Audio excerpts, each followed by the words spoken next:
CM योगी ने जब UP विधानसभा के मानसून सत्र में अखिलेश और उनके चाचा शिवपाल यादव की चुटकी ली तो इस पर सपा मुखिया हमलावर हो गए और उन्होंने दिल्ली से ही इसका जवाब दिया।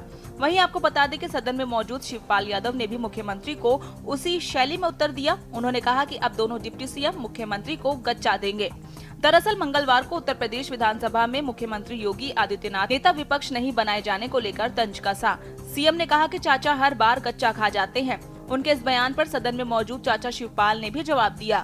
उन्होंने कहा कि गच्चा तो आपने भी मुझे दिया। शिवपाल इतने पर भी नहीं रुके। उन्होंने कहा कि 2027 में दोनों डिप्टी सीएम आपको गच्चा देंगे।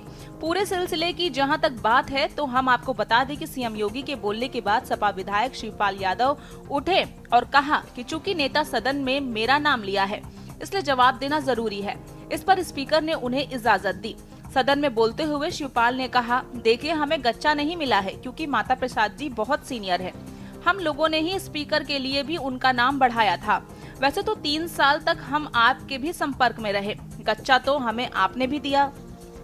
दरअसल विधानसभा में नेता प्रतिपक्ष माता प्रसाद पांडे ने प्रदेश में महिला अपराधों को लेकर सरकार से सवाल पूछा था, जिसका जवाब देने के लिए खड़े हुए सीएम योगी ने कहा, आपके चयन के लिए मैं आपको बधाई देता हूं। वो अलग विषय है कि आपने चाचा को गच्चा दे दिया। चाचा बेचारा हमेशा ही ऐसे ही बार बार मार खा जाता है। उनकी नियत ही ऐसी है क्योंकि भतीजा हमेशा भयभीत रहता है। लेकिन आप सदन के वरिष्ठ सदस्य हैं, आपको मैं सम्मान करता हूँ। बता दें कि शिवपाल यादव के इतना बोलते ही पूरा सदन हंसने लगा। सीएम योगी और खुद शिवपाल भी हंस रहे थे। इसके बाद उन्होंने कहा कि देख लेना 2027 के चुनाव में समाजवादी पार्टी आपको हरा देगी। सपा मुखिया अखिलेश यादव अब विधानसभा में नहीं है। जब वे लोकसभा की कार्रवाई में भाग लेने संसद पहुंचे तो वहां मौजूद मीडिया कर्मियों ने उनसे सीएम योगी के बयान के बारे में पूछा।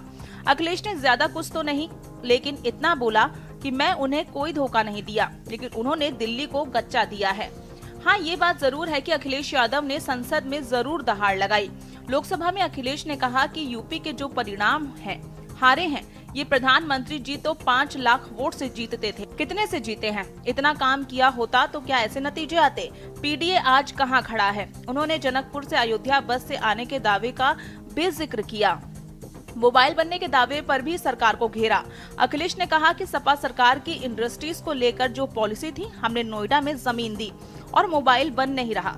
उन्होंने तंज कसते हुए कहा कि बिना जमीन के हवा में तो बना दो तो अलग बात है। अखिलेश ने कहा कि डबल इंजन की सरकार है, लखनऊ में भी आपकी सरकार है, दिल्ली में भी आपकी सरकार है, ऐसा क्यों हो रहा है? उन्होंने कहा कि रेल एक्सीडेंट की खबर मिली, ऐसा लग रहा है कि रेल एक्सीडेंट और पेपर लीक के कंपटीशन चल रहा है कि आगे कौन निकल रहा है। बता दें, पहले विधानसभा में नेता प्रतिपक्ष अखिलेश यादव थे, लेकिन अब वो कन्नौज से लोकसभा के सांसद चुने गए हैं और निचले सदन में अपनी पार्टी के नेता भी हैं।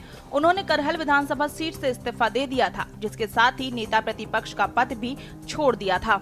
अब उनकी जगह यूपी के विधानसभा में समाजवादी पार्टी की ओर से सिद्धार्थनगर जिले के विधायक माता प्रसाद पांडे को नेता प्रतिपक्ष चुना गया है। ऐसी उम्मीद जताई जा रही थी कि या तो ये जिम्मेदारी शिवपाल यादव को सौंपी जाएगी या फिर किसी पिछड़े वर्ग से आने वाले नेता को, लेकिन अखिलेश यादव ने माता प्रसाद पांडे को नेता प्रतिपक्ष बनाकर सभी अटकलों पर विराम लगा दिया है। स्पेशल डेस्क के न्यूज़ इंडिया।